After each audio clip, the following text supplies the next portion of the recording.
ان الحمد للہ نحمده ونستعینه ونستغفره ونعوذ باللہ من شرور انفسنا ومن سیئات اعمالنا من يهده اللہ فلا مضل له ومن يضلل فلا هادی له واشهد ان لا الہ الا اللہ وحدہ لا شریک له واشهد ان محمدا عبده ورسوله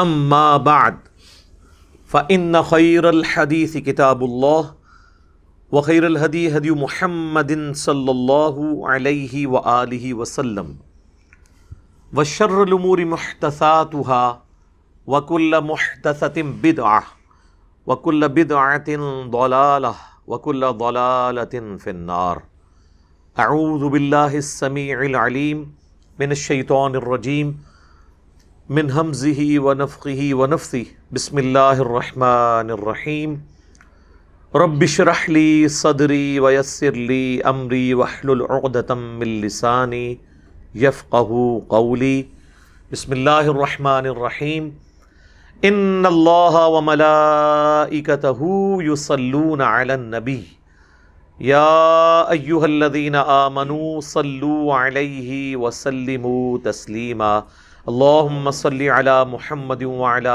آل محمد کما صلیت علی ابراہیم وعلی آل ابراہیم انک حمید مجید اللہم بارک علی محمد وعلی آل محمد کما بارکت علی ابراہیم وعلی آل ابراہیم انک حمید مجید اللہم ربنا آتنا فی الدنیا حسنہ وفی الآخرۃ حسنۃ وقنا عذاب النار ربنا آتنا من لدنک رحمہ وہیئ لنا من امرنا رشدا لا الہ الا انت سبحانک انی کنت من الظالمین حسبنا اللہ ونعم الوکیل یا حی یا قیوم برحمتک استغیث ولا حول ولا قوة الا باللہ العلی العظیم آمین۔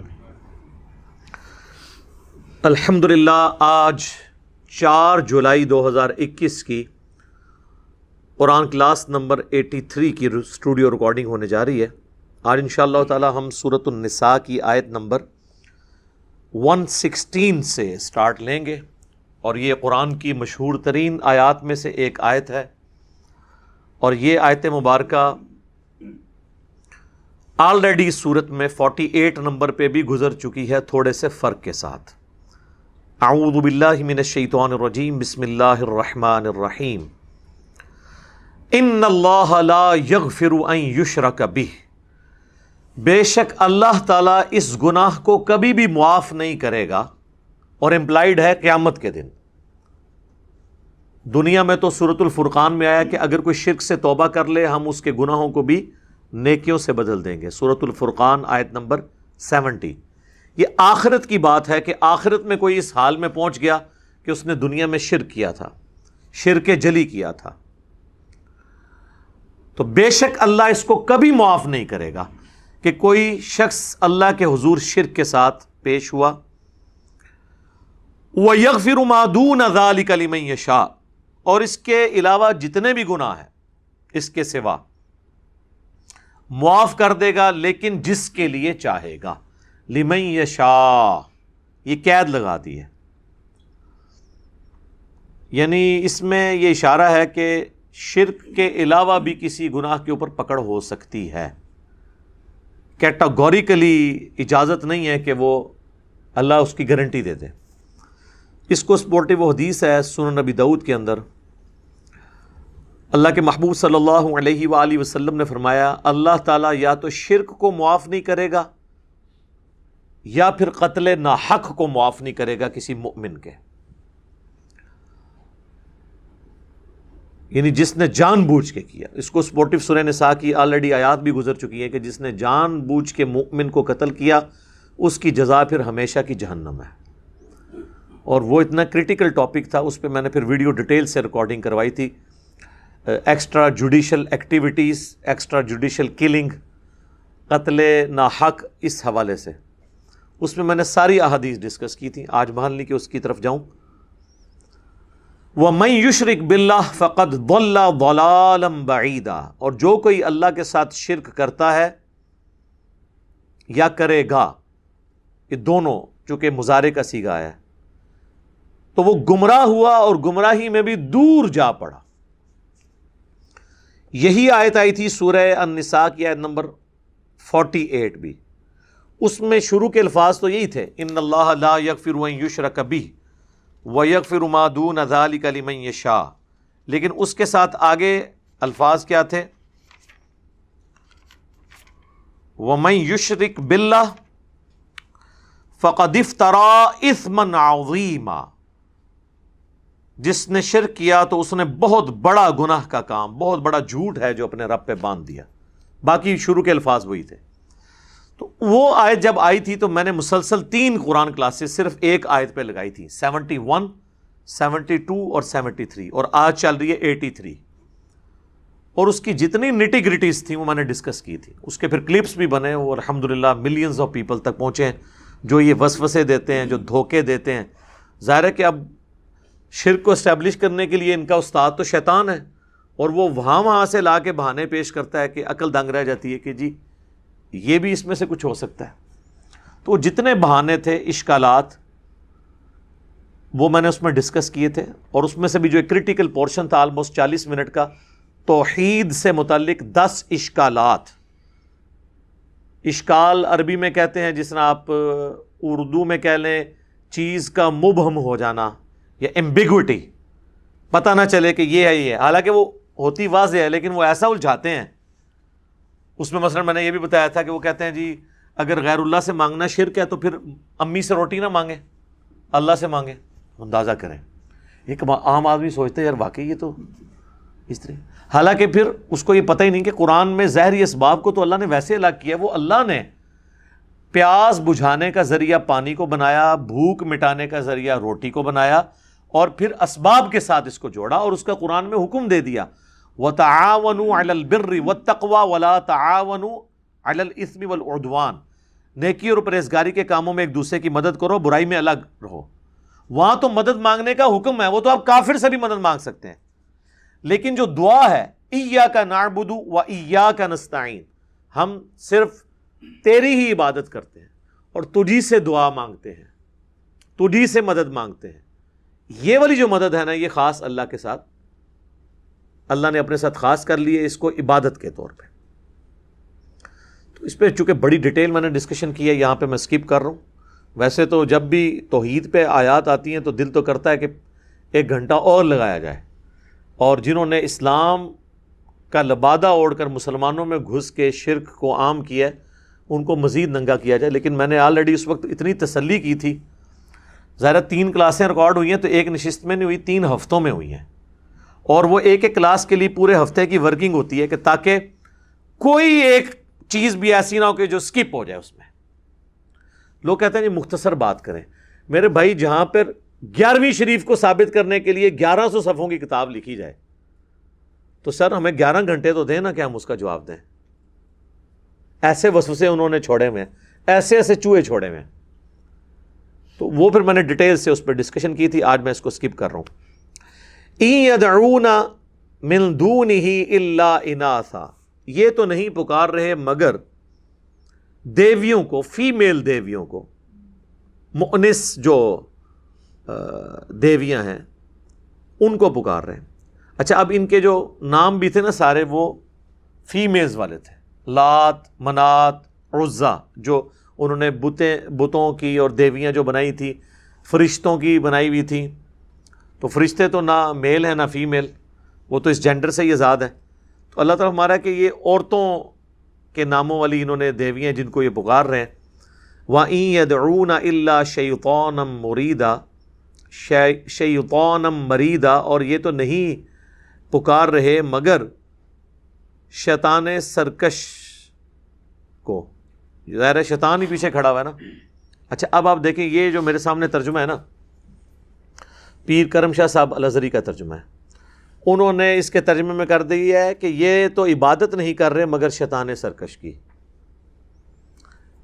تو عبادت ہوتا تو یہاں ہوتا یعبدون، یہ ہے یدعون. یدعو کہتے ہیں پکارنے کو، دعا پکارنا، ندا کرنا.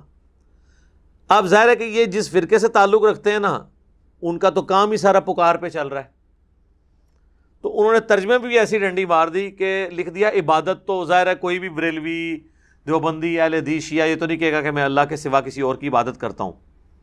لیکن اگر یہاں پہ ترجمہ وہ کرتے کہ یہ تو نہیں پکار رہے مگر شیطان کو، تو اس کے دماغ میں کہیں آ سکتا تھا کہ اللہ کے سوا کسی کو نہیں پکارنا مدد کے لیے.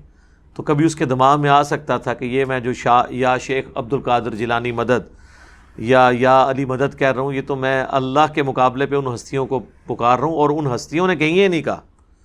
آج جیزس کرائسٹ کے نام پہ اتنا بڑا شرک کھڑا ہوا ہے پوری دنیا میں کہ یقین کریں کہ اگر حضرت عیسیٰ ابن مریم پیغمبر نہ ہوتے تو دنیا میں سب سے زیادہ انہیں کنڈیم کیا جاتا توحید کے حوالے سے. اب چونکہ ان کے پیچھے قرآن کھڑا ہے، اس لیے وہ ہمارے اس غصے سے اور ہمارے وہ جو درد جو ہمارا ہے توحید کے حوالے سے وہ بچتے ہیں کہ ہم کہتے ہیں ان کی تعلیمات نہیں ہیں. اللہ نے تو یہاں تک ان کو ڈیفینڈ کیا ہے، لقد کفر الذین قالوا ان اللہ هو المسیح ابن مریم، بے شک وہ کافر ہیں جو یہ کہہ رہے ہیں کہ اللہ ہی عیسیٰ ابن مریم ہے. وقال المسیح، جبکہ مسیح نے تو یہی کہا تھا اپنے فالوور سے، اعبدوا اللہ ربی و ربکم، عبادت کرو اس رب کی جو میرا بھی رب ہے تمہارا بھی رب ہے. انہ من یشرک باللہ، بے شک جو کوئی اللہ کے ساتھ شرک کرے گا، فقد حرم اللہ علیہ الجنہ، تو بے شک اللہ نے اس پہ جنت حرام کر دی ہے. ومأواہ النار، اور اس کا ٹھکانہ ہے جہنم. وما للظالمین من انصار، اور ایسے شخص کا قیامت والے دن کوئی مشکل کشا مددگار نہیں ہوگا. تو اللہ تعالیٰ نے جیزس کرائسٹ عیسیٰ ابن مریم کی صفائی خود قرآن میں دے دی کہ ان کے نام پہ اگرچہ انسانیت کا سب سے بڑا شرک ہوا لیکن وہ بری ہیں اس سے، ان کی یہ تعلیمات نہیں تھی. تو پھر سیدنا علی یا شیخ عبد القادر جیلانی وہ بھی بری ہیں، انہوں نے کہیں یہ تعلیمات نہیں دیں کہ انہیں پکارا جائے.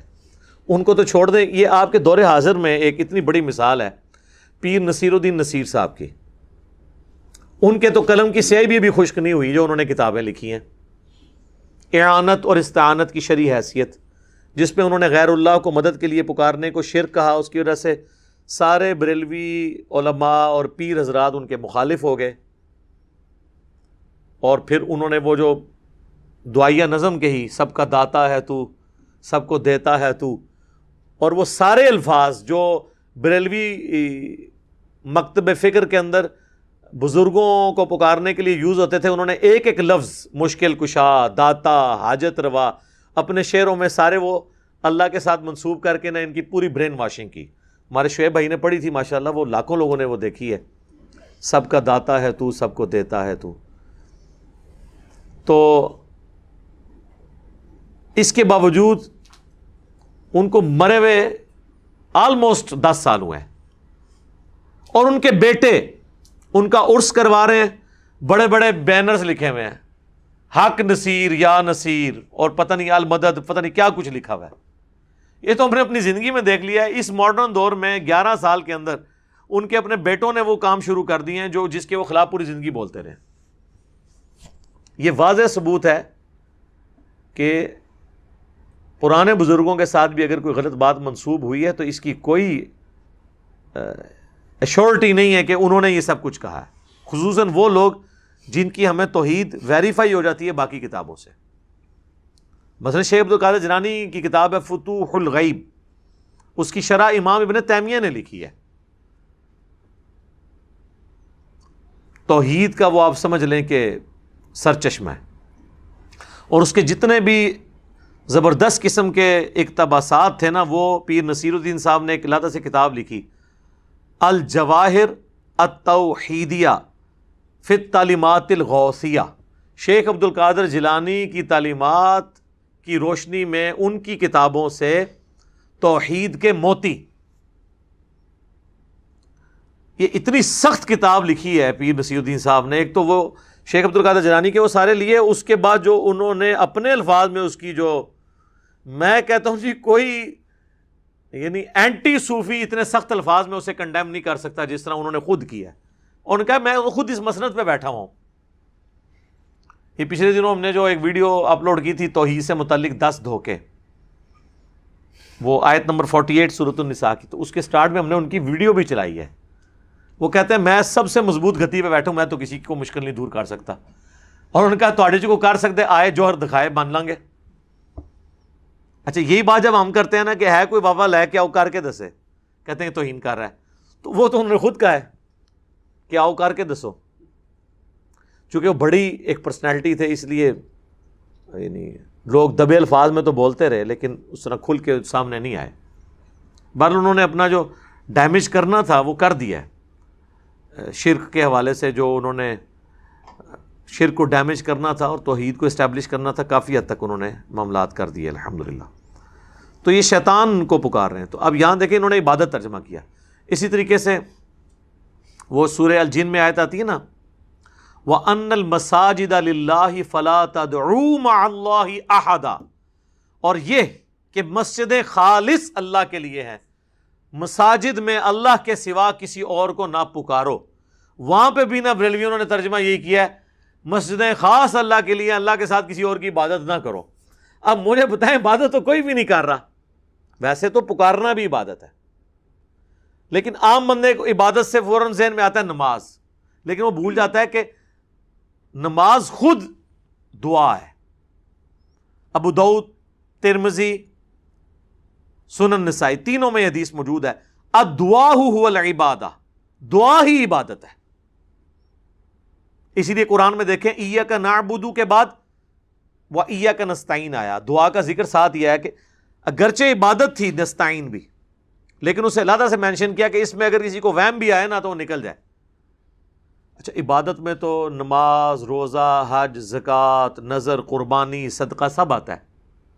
اس سب کو اللہ نے نعبدو کے ساتھ ایلیبریٹ نہیں کیا, ایک چیز کو نکال کے علیحدہ کر دیا, ایاک نعبد و ایاک نستعین. و ایاک نستعین کی کوئی ضرورت نہیں تھی نعبدو کے ہوتے ہوئے. کیوں؟ نعبدو میں کیا دعا نہیں آتی؟ سورہ فاتحہ خود دعا ہے, سجدہ, روزہ, حج, زکوٰۃ, قربانی, یہ سب آتا ہے. لیکن اللہ نے ایک چیز کو الگ نکال کے ذکر کر دیا کیونکہ اللہ کو پتا تھا کام میں دیش پیڑا ہے, اور وہ ہے وَإِيَّاكَ نَسْتَعِينُ. آپ کو مزے کی بات بتاؤں کہ ڈاکٹر فرحت ہاشمی نے نا سنت اذکار اور دعائیں ایک کتاب میں جمع کی ہیں, اور اس کتاب کا نام رکھا ہے وَإِيَّاكَ نَسْتَعِينُ. ٹھیک ہے, کیونکہ نستعین کی اپروپریٹ ٹرانسلیشن ہی یہ ہے کہ صرف تجھی سے دعا مانگتے ہیں, مدد نہیں. صرف مدد میں تو پھر وہ دھوکہ دیں گے جی, وہ تھی ہم نے وزن اٹھانا ہو تو کسی کو بلاتے ہیں نہیں مدد کے لیے, وہ اس طرف چل پڑتے ہیں. عبادت, دعا. اب نبی اسلام نے جب یہ فرمایا نا الدعاء هو العبادہ, تو اس کے ساتھ آپ نے قرآن کی آیت پڑھی سورۃ المؤمن کی, جسے سورہ غافر بھی کہتے ہیں. ان الذین یستکبرون عن عبادتی, سٹارٹ پہلے سے ہوا, آپ نے وہ پہلا حصہ پڑھا, ادعونی استجب لکم, اے میرے بندو مجھ سے مانگو میں تمہاری دعا قبول کروں گا. ان الذین یستکبرون عن عبادتی, جو تکبر کریں گے نا میری اس عبادت سے, یعنی مجھ سے دعا مانگنے سے آر محسوس کریں گے, میں انہیں ذلیل و خوار کر کے جہنم میں داخل کروں گا. اللہم اجرنا من النار. تو اب اللہ نے کہا کہ جو دعا, اس ذکر کیا کہ دعا کرو میں قبول کروں گا, اور ساتھ کا جو عبادت سے تکبر کریں گے انہیں دوزخ میں ڈالوں گا. یعنی اللہ نے خود کہہ دیا دعا کو عبادت, اور نبی اسلام نے اس کو دلیل کے طور پہ پیش کیا. آپ ذرا ان سے پوچھیں وَأَنَّ الْمَسَاجِدَ لِلَّهِ فَلَا تَدْعُوا مَعَ اللَّهِ أَحَدًا, میں یہ تدعو کا ترجمہ عبادت کر دیا آپ نے.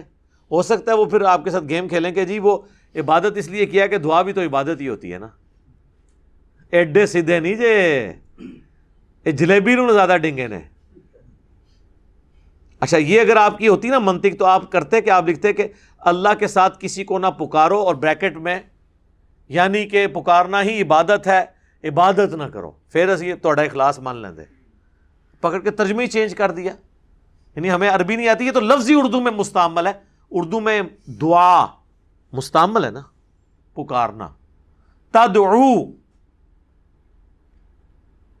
تعبدون، یہ لفظ تو نہیں آیا،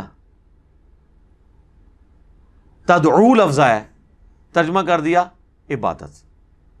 تو پوری نیک نیتی کے ساتھ نا اسلام کے اندر بگاڑ ان لوگوں نے داخل کیا ہے، پوری ہوشیاری کے ساتھ.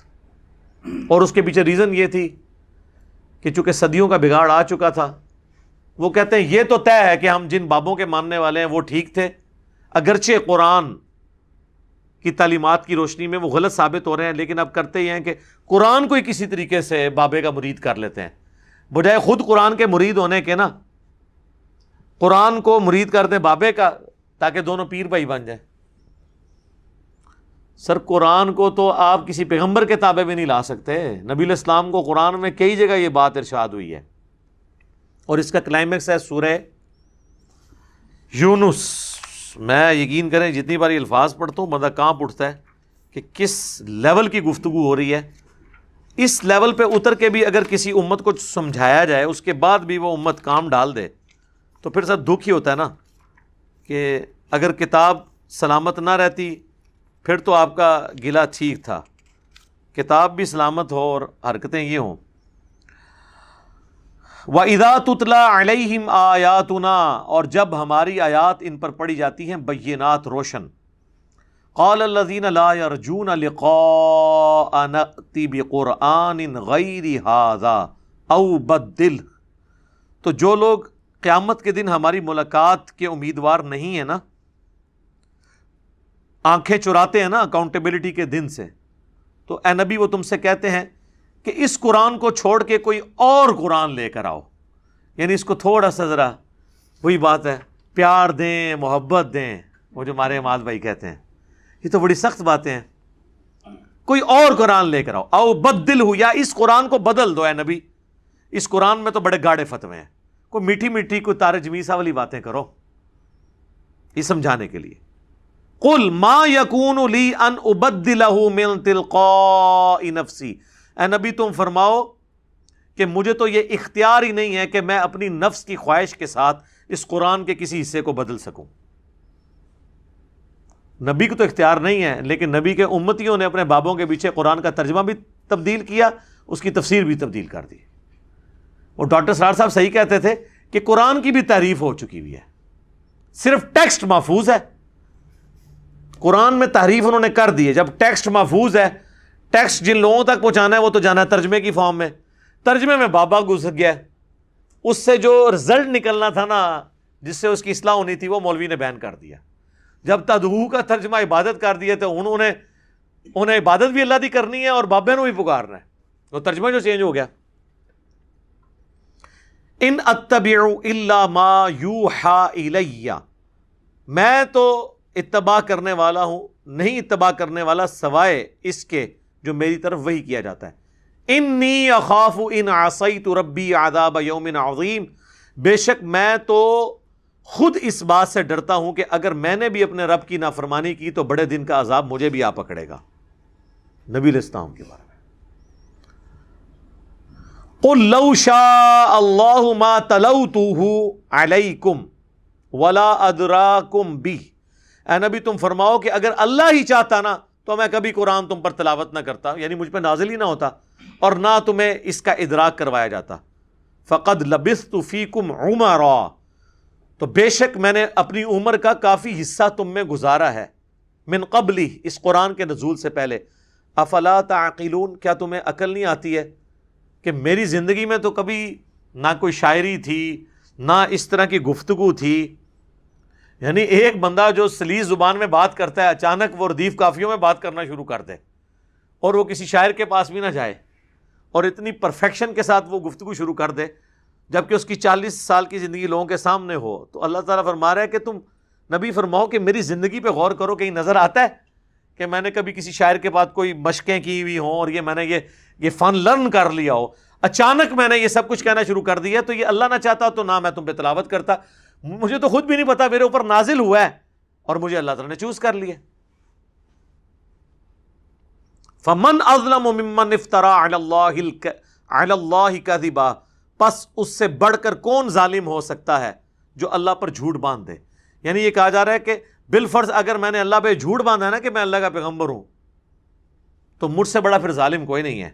لیکن یہ تو کوئی نہیں ہے، تو پھر اب اصل ظالم کون ہے؟ او کذب بآیاتی، یا پھر وہ سب سے بڑا ظالم ہوگا جو یہ ماننے کے بعد یہ اللہ کا کلام ہے جھٹلا دے. انہ لا یفلح المجرمون، بے شک اللہ تعالی ایسے لوگوں کو فلاح نہیں دیتا جو مجرم لوگ ہیں. وَيَعْبُدُونَ مِن دُونِ اللَّهِ، اور وہ عبادت کرتے ہیں اللہ کی، مَا لَا يَضُرُّهُمْ وَلَا يَنْفَعُهُمْ، جو نہ ان کو نقصان دے سکتے ہیں نہ نفع.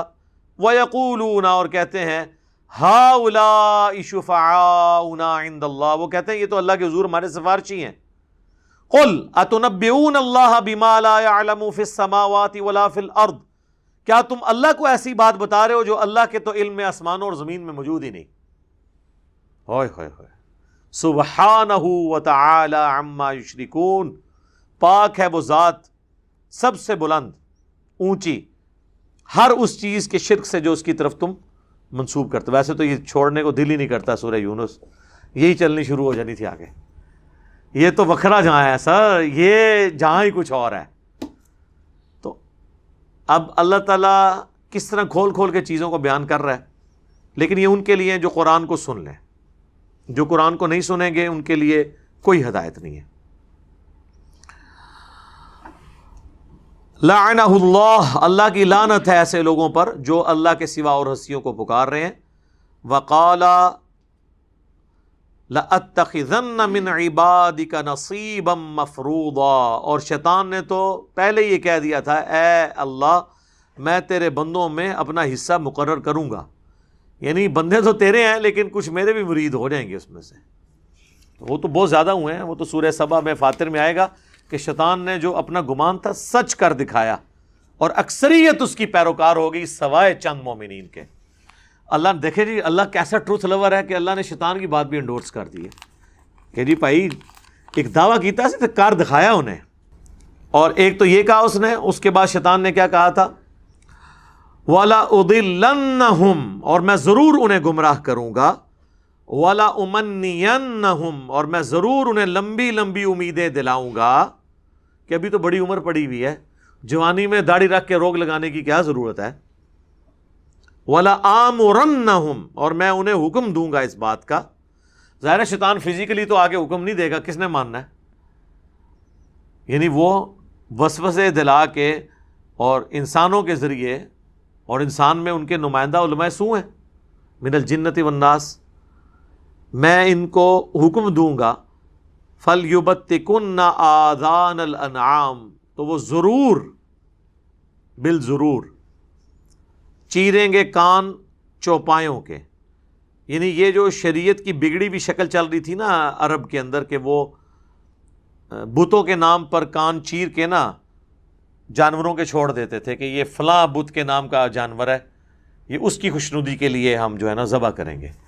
یہ تو اللہ کے لیے ہونا چاہیے. تو اب اللہ نے تو خیر پھر اپنے لیے تو کہہ دیا کہ جو ابو داؤد ترمذی میں حدیث ہے کہ جو نبی اسلام نے فرمایا، سیدنا علی کہتے ہیں کہ کوئی بھی ایسا جانور اس کی قربانی نہیں لگے گی جس کا کان کٹا ہوا ہو، سینگ ٹوٹا ہوا ہو، لاغر ہو، لنگڑا ہو. تو اس کے پیچھے یہ بھی ریزن سی، حالانکہ اب کان کسی کا کٹا ہوا ہے تو بیسیکلی مشرکین کی بھی ایک مشابہت ہوتی تھی، وہ چیز منع کر دی گئی. وَلَآمُرَنَّهُمْ فَلَيُغَيِّرُنَّ خَلْقَ اللَّهِ. اب یہ جو سورہ نساء کا آیت نمبر 119 کا یہ پورشن ہے نا، اور میں ضرور بالضرور انہیں اس بات کا حکم دوں گا، پس وہ ضرور بدل دیں گے تیری بنائی ہوئی خلقت کو. یعنی جو تیری نیچر ہے نا اس کو ٹیمپر کر دیں گے. اب یہ نیچر ٹیمپر کرنا یعنی ایک جانور سینگوں والا ہے، آپ نے اس کے سینگ توڑ دیے، نیچر ٹیمپر کر دی. اس کی کان تھے کاٹ دیے، نیچر ٹیمپر کر دی. یعنی جس چیز پہ قدرت نے اس کو بنایا تھا اس کو آپ نے توڑ دیا، اس رول کو توڑ دیا. یہ تمام کام جن میں آپ نیچر کی مخالفت کرتے ہیں وہ چیزیں شیطانی اعمال ہیں۔ اب اس میں کئی ایک اعمال آتے ہیں، مثال کے طور پر صحیح مسلم میں حدیث ہے 10 چیزیں فطرت سے ہیں، ان میں ایک ہے داڑیاں بڑھانا۔ اب داڑھی مڈانا بھی فطرت کو بدلنا ہے، کیونکہ مرد کو اللہ نے داڑھی دی ہے اور عورت کو داڑھی نہیں دی۔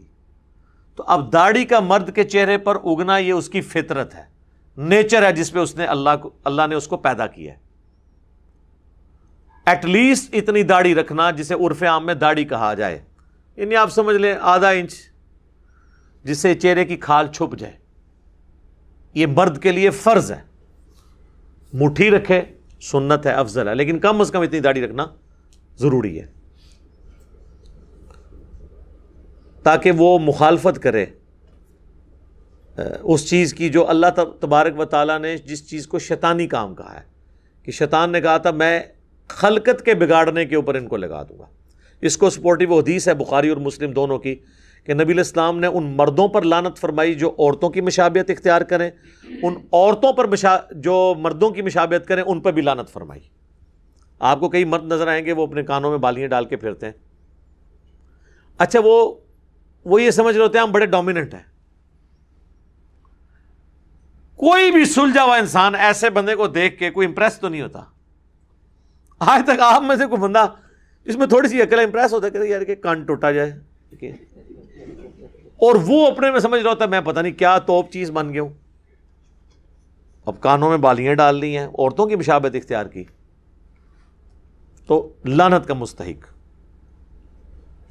اسی طریقے سے آپ دیکھیں کئی لوگ ہیں وہ ہاتھوں میں کڑے پہنتے ہیں۔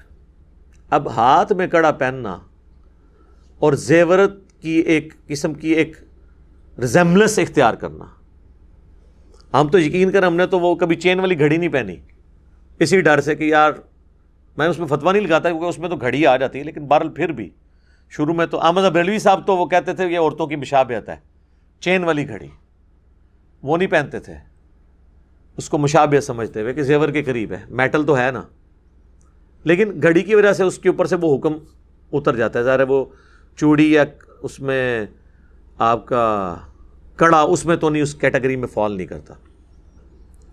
اس طرح بعض مرد بال اتنے لمبے رکھ لیتے ہیں کہ وہ اس سے نیچے چلے جاتے ہیں، شولڈر تک ٹچ کریں گے سنت ہے، شولڈر کو کراس کریں گے وہ عورتوں کے ساتھ مشابہت آ جائے گی، وہ حرام ہے۔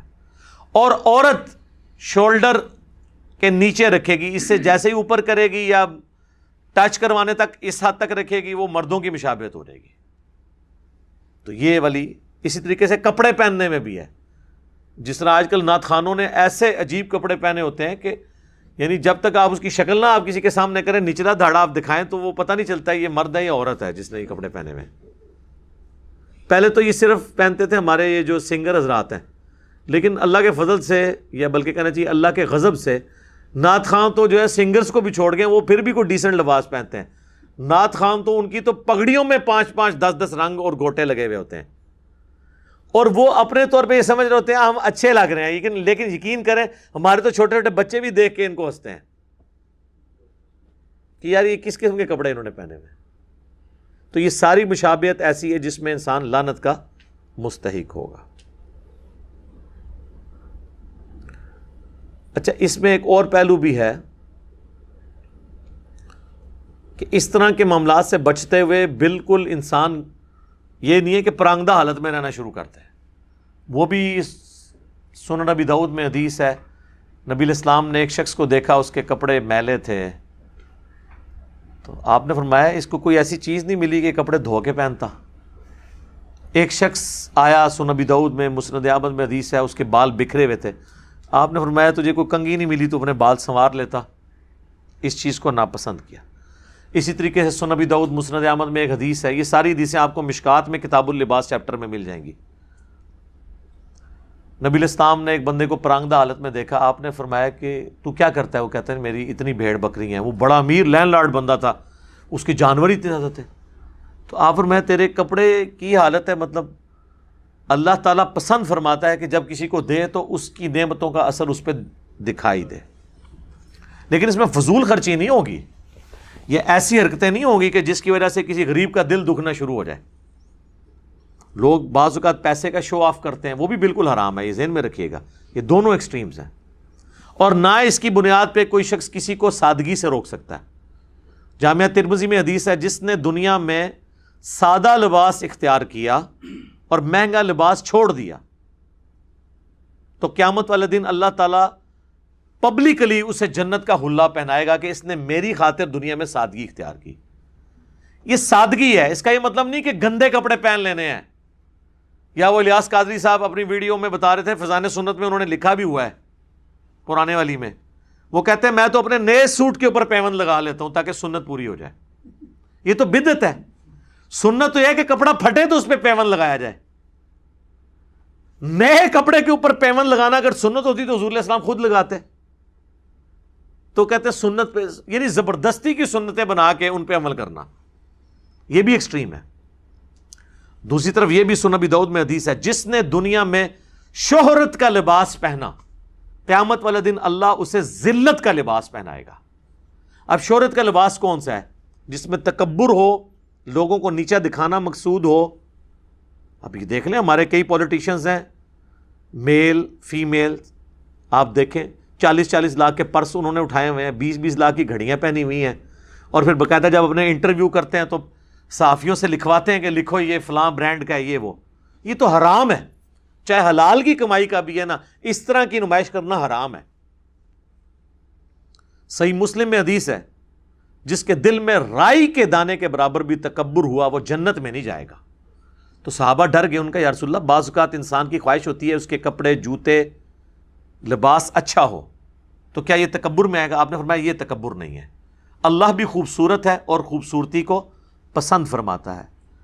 تکبر یہ نہیں کہ تم اچھا لباس پہنو یا اچھے دکھو، بلکہ تکبر یہ ہے کہ تم حق بات سے روگردانی کرو، عناد کرو اور دوسروں کو حقیر جانو۔ یعنی کس شخص کو پتہ چل گیا کہ قرآن میں یہ لکھا ہے اور اب اس کو نہیں مان رہا، چاہے وہ یہ کہہ رہا ہے کہ جی میرے بزرگ یہ کہتے تھے میں یہ کیوں مانوں، اس کا مطلب ان کو مجھ سے بہتر آتا ہوگا، یہ تکبر ہے۔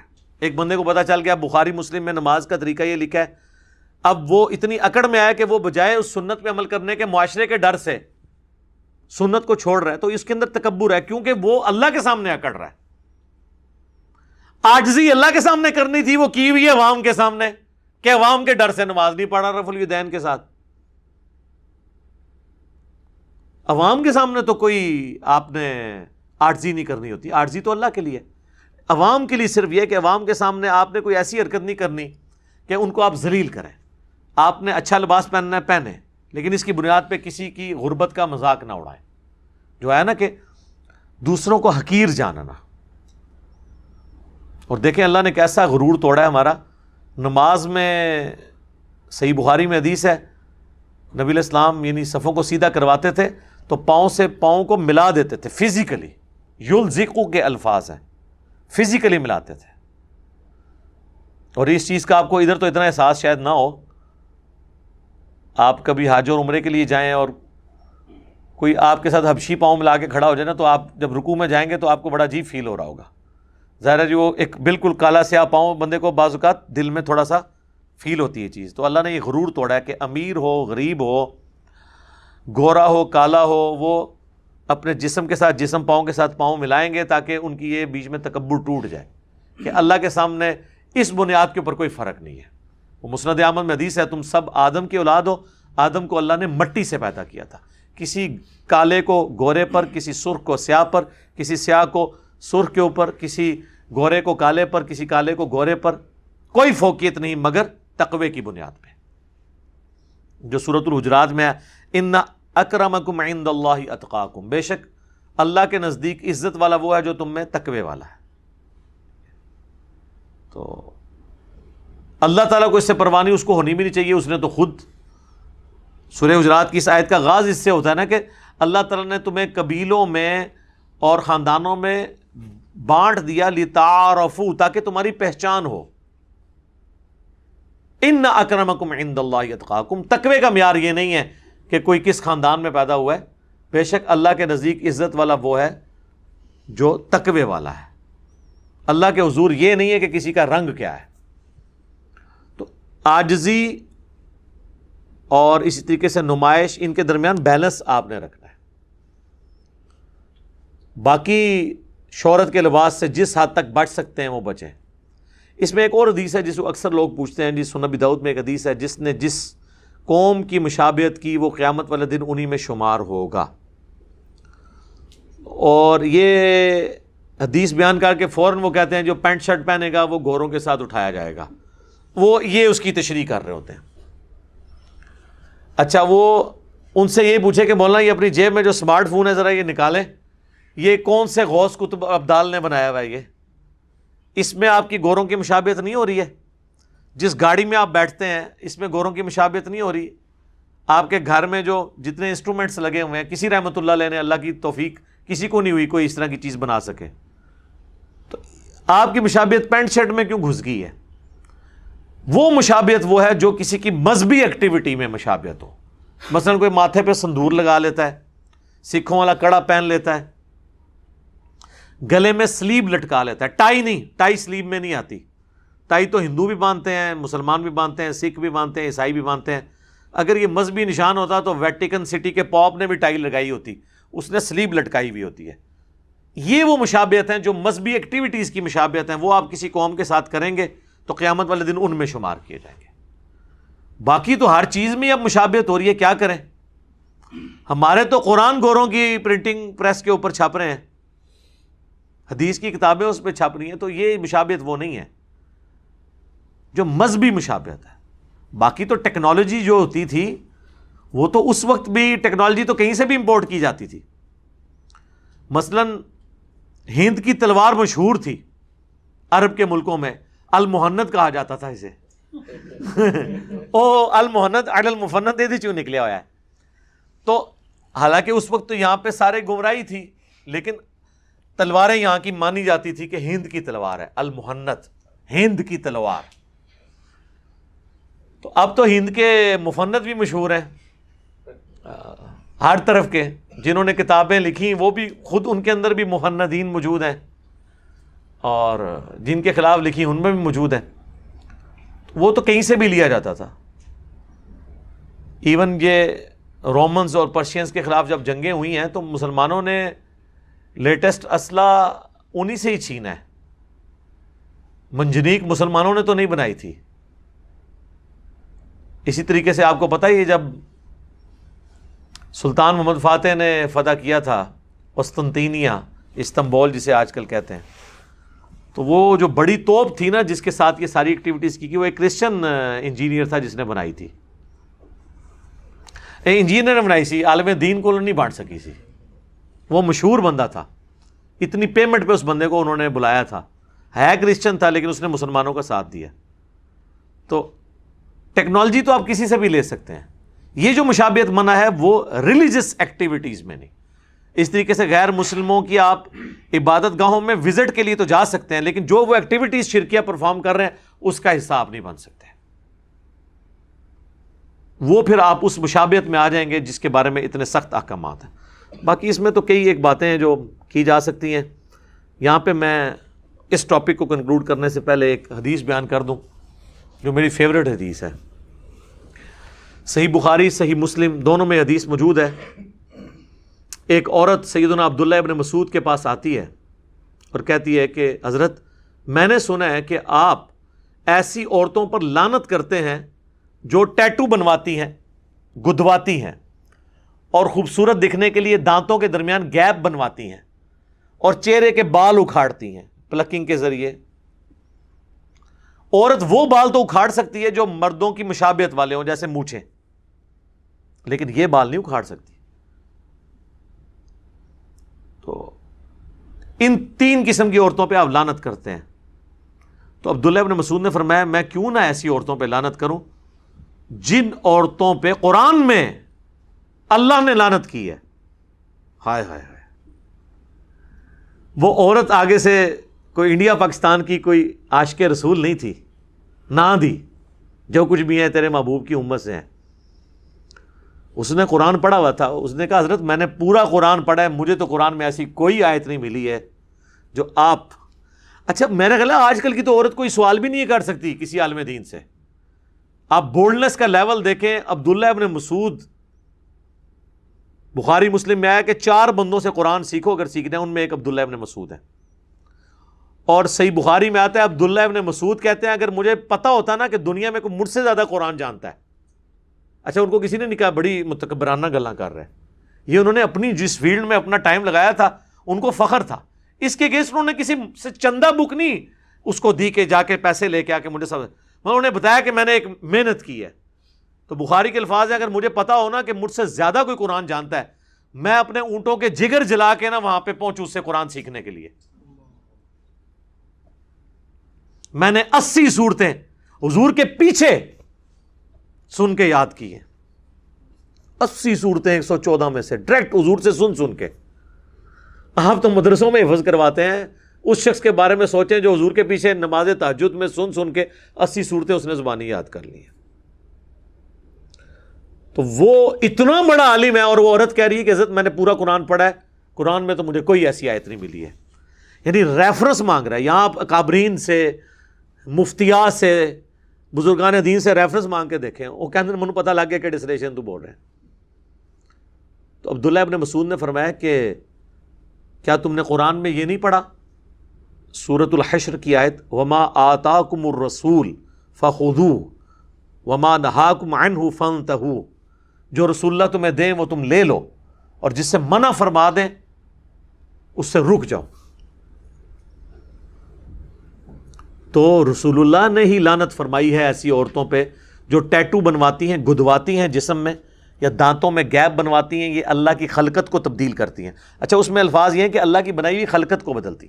اب کسی کے دانت ٹیڑھے ہیں نا وہ سیدھے کروا سکتا ہے، وہ خلقت کو بدلنا نہیں ہے، یہ ذہن میں رکھیے گا. وہ تو اس کی ڈیمیج خلقت ہے. اسی طریقے سے جن چیزوں میں حکم ہے خلقت کو بدلنے کا، وہاں پہ خلقت کو بدلنا ہی فطرت ہے. مثلا بخاری مسلم میں حدیث ہے 5 چیزیں فطرت سے ہیں: مونچھیں پست کرنا، ختنہ کروانا، بغلوں کے بال صاف کرنا یا اکھیڑنا، زیر ناف بال صاف کرنا. یہ ساری کی ساری چیزیں کیا ہیں؟ خلقت ہے. حالانکہ خلقت کو بدلا جا رہا ہے. اب جب کسی کا ختنہ ہوتا ہے تو وہ نیچرل جو پیدا ہوا ہے اس سے تو وہ ہٹا کے کر رہے ہیں. اور ناخن کاٹنا، 5 چیزیں: مونچھیں، بغلوں کے بال، زیر ناف 3، چوتھی چیز ختنہ، اور 5ویں چیز ناخن کاٹنا. اب ناخن تو خلقت میں اگ رہے ہیں لیکن اس کو کاٹنا جو ہے فطرت ہے. یہ اللہ نے کاٹنے کو فطرت بنا دی ہے. اور وہ صحیح مسلم میں حدیث ہے، انس ابن مالک کہتے ہیں نبی علیہ السلام نے ہمیں حکم دیا کہ ہم 40 دن کے اندر ایک دفعہ ضرور اپنے ناخن کاٹیں گے اور زیر ناف بال اور بغلوں کے بال صاف کریں گے، کم از کم 40 دن، اس سے لمبا گیپ نہ آئے. تو وہ عبداللہ ابن مسعود کہتے ہیں کہ نبی علیہ السلام نے خلقت بدلنے والی عورتیں جو 3 طریقے سے خلقت بدلتی ہیں، ٹیٹو بنوا کے، دانتوں میں گیپ بنوا کے، یا چہرے کے بال اکھاڑ کے، یا پلکنگ کر کے، یا آئی بروز بنا کے. آپ یہ آج کے ماڈرن دور میں، تو جب رسول اللہ نے لعنت فرمائی تو گویا اللہ ہی نے فرمائی، کیونکہ اللہ نے حکم دیا جو رسول اللہ دیں وہ لے لو، جس سے منع کریں رک جاؤ. تو اس حدیث سے یہ بھی پتہ چلا کہ صحابہ کرام آیات کو جنرلائز بھی کر لیتے تھے. حالانکہ یہ آیت مبارکہ مال غنیمت کے بارے میں ہے کہ جو مال غنیمت میں حضور دیں لے لو، جس سے روک دیں رک جاؤ. یعنی تمہیں دینے سے روک دیا، کسی اور کو دے دیا تو تم اب گلہ نہ کرو کہ میں تو سینئر مسلمان ہوں. حضور تو سینئرز کو دیتے ہی کام تھے، ٹھیک ہے. لہٰذا ہم بھی کسی سینئر اسٹوڈنٹ کو ڈانٹ دیں نا تو یہ سمجھے کہ مجھے آنر دی جا رہی ہے. یہ نیچرل چیز ہوتی ہے. اور جو نیو کمرز تھے ان کو، جناب صحیح مسلم میں آتا ہے ابو سفیان کو 100 اونٹ دے دیے تھے حضور نے غزوہ حنین کے موقع پر. 100 اونٹ آج کی بھی آپ کیلکولیشن کریں 2.5-3 کروڑ روپے بنتا ہے. تو انصاری صحابہ نے کہا ابھی تو ہماری تلواروں سے قریش مکہ کا خون ٹپک رہا ہے اور اس شخص پہ اپنے قبیلے کی محبت غالب آ گئی ہے. اب یہ کلمات کفر تھے رسول اللہ کے بارے میں بولنا. جب آپ نے پیغمبر مانا ہے تو پھر کوئی گلہ شکوہ نہیں. اب حضور کو اللہ تعالیٰ نے وحی کے ذریعے بتا دیا کہ آپ کے چند ساتھیوں نے آپ کے بارے میں یہ گستاخانہ الفاظ استعمال کیے ہیں. اچھا وسوسے کی حد تک تو ٹھیک تھے, زبان پہ نہیں لانے چاہیے تھے, جا کے حضور سے پوچھ لیتے کہ پوری زندگی قربانی ہم دیتے رہے, اور جن لوگوں کا خون ہماری تلواروں سے ابھی بھی ٹپک رہا ہے انہوں نے عین موقع پہ اسلام قبول کر لیا ہے, اور جب مال غنیمت ہے تو انہی کو دے دیا ہے. حالانکہ حضور نے تالیف قلب کے لیے دیا تھا تاکہ ان کو اسلام میں پکا کریں. تو نبی علیہ السلام نے بلا کے کہا تم نے یوں بات کی ہے؟ انہوں نے کہا یا رسول اللہ کی ہے. تو آپ نے فرمایا کیا تم اس پہ راضی نہیں ہو یہ دنیا کا مال لے جائیں اور تم اللہ کے نبی کو لے جاؤ؟ پھر آپ فرمایا میرا جینا مرنا انصار کے ساتھ ہے, پوری دنیا ایک گھاٹی میں چلے اور انصار دوسری گھاٹی میں انصار کے ساتھ چلوں گا. تو انہوں نے کہا اللہ کے رسول ہم آپ پہ راضی ہیں, ہمیں آپ چاہیے. پھر انہوں نے کہا یا رسول اللہ آپ ہمیں معاف کر دیں, ہمارا عذر قبول کر لیں, ہم نے آپ کے بارے میں اس طرح کا جملہ بول دیا. آپ فرمایا اللہ اور اس کا رسول تمہارا عذر قبول کرتے ہیں. یہ ہوتے 295C لگوا دیتے. یہ کہتے ہیں کہ جب ایک دفعہ گستاخی ہو جائے نا تو اسے قتل ضرور کیا جائے گا, اس کی توبہ وہ قتل ہی ہوگی. ان کے تحت وہ سارے صحابہ انصار مدینہ قتل ہونے چاہیے تھے جنہوں نے یہ بات کر دی تھی, کیونکہ عذر. پھر وہ اگلا بہانہ کریں گے نہیں حضور خود تو معاف کر سکتے تھے, ہم نہیں معاف کریں گے. بلکہ اگلے دن ایک مولوی کا میں سن رہا, وہ تو کہہ رہا تھا ہاں اللہ کے حضور معافی ہو جائے گی لیکن ہم نہیں معاف کریں گے. واہ واہ تہاڈا ایڈو سٹیٹس ہے, گلاں سنو انہاں دیاں. آگے وہ عورت کہنے لگی عبداللہ ابن مسعود کو, اب ساری باتیں ختم ہو گئی. اس نے کہا جی ہم نے تو سنا آپ کی بیوی بھی یہ تینوں کام کرتی ہے. یعنی کوئی کلپ چڑھا ہوگا ان کی بیوی کے بارے میں اس زمانے میں, یہاں پہ بھی لوگ ایک دوسرے کے خلاف کلپ چڑھا دیتے ہیں. تو عبداللہ ابن مسعود نے کہا اندر جاؤ میری بیوی کو دیکھ لو. وہ اندر گئی, شرمندہ ہو کے باہر نکلی. ان کا کہ آپ کی بیوی میں ایسی کوئی چیز نہیں ہے, نہ وہ ٹیٹو بنواتی ہے, نہ یہ اور نہ پلکنگ. تو آپ نے فرمایا کہ سن لیں اگر وہ یہ کام کرتی ہوتی پھر ابن مسعود کی بیوی نہ ہوتی, کہ اللہ کے نبی کی نافرمان ہو اور وہ میری بیوی ہو, یہ ہو ہی نہیں سکتا. ٹھیک ہے. اچھا اس حدیث میں کتنے لیسنز ہیں یار, اس حدیث پہ 1 گھنٹہ گفتگو ہو سکتی ہے. کیا کچھ نہیں مل رہا ہے اس حدیث سے کہ صحابہ کرام احادیث کو جنرلائز کر کے, آیات کو جنرلائز کر کے گاڈ اورینٹڈ ہوتے تھے, اس میں سے وہ رزلٹ نکالتے تھے. اسی لیے میں نے اسی سے رزلٹ نکالا تھا نا کہ یہ جو علماء اسلام نے, تمام مکاتب فکر کے لوگوں نے سورۃ البقرہ کی یہ جو آیت ہے وَلَا تُلْقُوا بِأَيْدِيكُمْ إِلَى التَّهْلُكَةِ, اپنے ہاتھوں سے اپنے آپ کو مت قتل کرو, ہلاکت میں مت ڈالو. اس کے تحت سگریٹ کو انہوں نے حرام قرار دیا ہے یا مکروہ تحریمی قرار دیا یا گناہ قرار دیا, وہ بالکل درست ہے, کیونکہ سگریٹ پینا بھی اپنے آپ کو اپنے ہاتھوں سے ہلاک کرنا ہے, سلو پوائزننگ ہے. حالانکہ یہ آیت تھی مال اللہ کی راہ میں انفاق کرنے کے بارے میں. اللہ نے فرمایا جو اللہ کی راہ میں پیسہ خرچ نہیں کرتا گویا وہ اپنے ہاتھوں سے اپنے آپ کو ہلاک کر رہا ہے. اچھا دیکھیں, پیسہ نہیں خرچ کر رہا اور اس کی اللہ نے انٹرپریٹیشن کیا کی ہے کہ جو اللہ کی راہ میں مال نہیں خرچ کرتا وہ اپنے ہاتھوں سے اپنے آپ کو قتل کر رہا ہے. کیسے قتل کر رہا ہے؟ صحیح بات ہوئی ہے, قتل اس لیے کر رہا ہے کہ ہمیشہ کی زندگی وہ مال اللہ کی راہ میں دے کے وہ لے سکتا تھا, آخرت کی زندگی وہ نہیں کما رہا, گویا کہ وہ اپنے کو قتل کر رہا ہے. اور میں اکثر کہتا ہوں کہ دنیا میں سب سے آسان جنت امیر آدمی کما سکتا ہے, پیسہ خرچ کر کے. یار غریب کو تو تہجد کے لیے اٹھنا پڑے گا نا, اس کو تو ایفرٹ پٹ کرنی پڑے گی روزے رکھنے کی, تو تب نیکیاں کمائے گا. امیر آدمی نے بس ایک نیت کرنی ہے, اپنے مال میں سے اللہ کو دے دینا ہے. حضرت عثمان غنی نے کتنے کافر مار کے جنت کمائی ہے, بلکہ غزوہ احد میں تو آپ کو پتہ ہے میدان جنگ سے بھی چلے گئے, سورہ آل عمران میں اللہ نے معاف بھی کر دیا.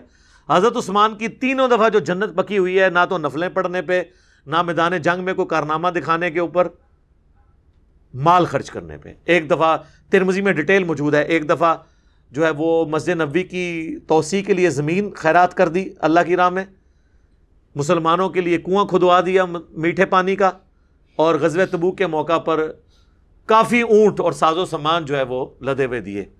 اور ادھر ہی حضور نے فرمایا تھا کہ عثمان جنتی ہے, آج کے بعد جو مرضی کرے. یعنی آج کے بعد جو مرضی کر لے, اس نے اتنی بڑی نیکیاں کر لی ہیں کہ وہ نیکیاں اس کے غلطیوں پہ وہ جتنی بھی کر لے وہ بھاری رہیں گی. تو تینوں دفعہ مال کمانے سے. تو مال میں صرف ایک کام کرنے کی ضرورت ہے, وہ یہ ہے کہ اللہ کی راہ میں خرچ کرنے کے بعد آپ کسی کو بتائیں نا. اگرچہ یہ مال خرچنا ایسا ہے جس میں اللہ تعالیٰ نے ریاکاری کرنے کو بھی کسی حد تک جائز قرار دے دیا ہے, ان معنوں میں کہ جو اعلانیہ خرچ کرتا ہے تو اللہ نے اس کی بھی تعریف کر دی ہے. قرآن میں جگہ جگہ ہے نا, اللہ کی راہ میں وہ چھپ کے بھی اور اعلانیہ بھی خرچ کرتے ہیں. باقی چیزوں میں ہے نا کہ اگر آپ میں اعلانیہ روزہ, میں آج روزے سے ہوں تو روزہ ضائع ہو سکتا ہے, لیکن مال کے بارے میں ہے کہ بعض اوقات ترغیب دلانے کے لیے کہتا ہے یار میں نے بھی اللہ کی راہ میں اتنا دیا, یار تو بھی ہمت کر, تو اللہ تعالیٰ کہتا ہے اس کا مال بھی میں ضائع نہیں کروں گا. اعلانیہ اور چھپا کے دونوں طریقے سے. تو اللہ کی راہ میں خرچ کر کے انسان بڑی آسانی کے ساتھ جنت کما سکتا ہے, کوئی بڑی ایفرٹ پٹ کرنے کی ضرورت نہیں ہے اپنی. میں اکثر یہ امیر لوگوں کے بارے میں سوچتا ہوں, یہ جس طرح ہمارے پراپرٹی ڈیلرز ہیں بڑے بڑے, ان کے اربوں کے ایسٹس نکلتے ہیں, وہ یار 1 لاکھ روپیہ وہ روز کا بھی خرچ کریں نا, 25 سے 30 سال 1 ارب ختم کرنے میں چاہیے. دنیا کا کون انسان ہوگا جو 1 لاکھ روپیہ روزانہ کا خرچ کرے, اپنے اوپر اپنی فیملی کی بھی ساری کیلکولیشن کر لے, بہت بڑی رقم ہے. لیکن آپ دیکھیں ان کے گھروں سے اتنا مال نکلتا ہے کہ مشینیں گرم ہو کے بند ہو جاتی ہیں نوٹ گننے والی. ہاں نہیں ہوئی, 3-3 4-4 ارب روپیہ رکھا ہوا ہے. 1 لاکھ دفعہ روزانہ بندہ 1 لاکھ تک گنتی نہیں گن سکتا 24 گھنٹے میں. 25-30 سال تک آپ گنتی گنتے ہیں تو 1 ارب بڑی مشکل سے پورا ہوتا ہے. اور یہاں پاکستان میں چلیں ہزاروں نہیں سینکڑوں لوگ ہیں جن کی اربوں میں ہے. ان سے پوچھیں کہ یار تم اپنی زندگی چلو لگا لو کہ زیادہ تر دنیا میں جو جیا ہے نا بندہ ابھی تک, جو ہمارے پاس کیلکولیشن ہے تو 125 کے قریب تک ہی کوئی پہنچ سکا ہے, تو تم چلو لگا لو تم بھی 125 سال زندہ رہو گے. ویسے تھے وہ جاپان ہی جی جاندے نے بندے, جاپان میں اس وقت بھی 55,000 لوگ ایسے ہیں جو 100 سال سے اوپر ہیں. دنیا میں 100 سال سے اوپر اتنے لوگ کہیں نہیں ہوتے. ان کا لیونگ سٹائل سادہ ہے سب کچھ. تو تم چلو چلے گئے 125 میں بھی کیلکولیشن کر لو کتنے تمہیں پیسے چاہیے, باقی خرچ کر دو اللہ کی راہ میں. بخاری مسلم دونوں میں حدیث ہے, نبی علیہ السلام نے فرمایا کہ انسان کہتا ہے میرا مال میرا مال میرا مال, پھر آپ نے وہ آیت تلاوت کی الہاکم التکاثر حتی زرتم المقابر, یعنی کثرت, مال کی کثرت نے تمہیں غافل کیے رکھا یہاں تک کہ تم قبروں کا منہ دیکھ لیا. جبکہ تیرا مال تو وہ ہے جو تو کھا لے یا پہن کر بوسیدہ کر دے, باقی تو تیرے ورثاء کا مال ہے, یا تیرا مال وہ ہے جو اللہ کی راہ میں خرچ کر کے آخرت کے لیے سٹور کر لے. بخاری مسلم دونوں میں حدیث ہے, انسان کے 3 دوست ہیں, ایک ہی قبر میں ساتھ جاتا ہے وہ اس کے اعمال ہیں, اور 2 باہر رہ جاتے ہیں اس کا مال اور اس کے رشتہ دار. تو آپ اللہ کی راہ میں خرچ کر کے مال کو ہمیشہ کے لیے سٹور کر سکتے ہیں. وَمَن يَتَّخِذِ الشَّيْطَانَ وَلِيًّا مِّن دُونِ اللَّهِ, اور جو کوئی شیطان کو اپنا پشت پناہ مان لے اللہ کو چھوڑ کر, فَقَدْ خَسِرَ خُسْرَانًا مُبِينًا, تو ایسا شخص جو ہے وہ نقصان میں اور بہت کھلے نقصان کے اندر مبتلا ہو گیا. اللہم لا تجعلنا منہم, آمین. یعدہم ویمنیہم, شیطان جو ہے وہ غلط امیدیں دلاتا ہے, غلط وعدے کرتا ہے اور غلط امیدیں دلاتا ہے. وما یعدہم الشیطان الا غرورا, اور شیطان کا تو وعدہ نہیں ہے مگر مکر و فریب کا. اولئک مأواہم جہنم, یہ جو لوگ شیطان کی پیروی کرتے ہیں ان کا ٹھکانہ ہے جہنم. ولا یجدون عنہا محیصا, اور وہاں پر کوئی بچنے کی راہ نہیں پائیں گے. اللہم لا تجعلنا منہم اللہم اجرنا من النار. اللہ تعالیٰ سے دعا ہے جو حق بات میں نے کہی اللہ تعالیٰ ہمارے دلوں میں راسخ فرمائے. اگر جس بات میں میرے منہ سے کوئی غلط بات نکل گئی تو اللہ تعالیٰ ہمارے دلوں سے دھو ڈالے, ہمیں معاف بھی فرما دے, ہمیں کتاب و سنت کی تعلیمات پر عمل کر کے دوسرے بھائیوں تک پہنچانے کی توفیق عطا فرمائے. سبحانک اللہم و بحمدک, اشہد ان لا الہ الا انت, استغفرک و اتوب الیک, وما علینا الا البلاغ المبین. آمین.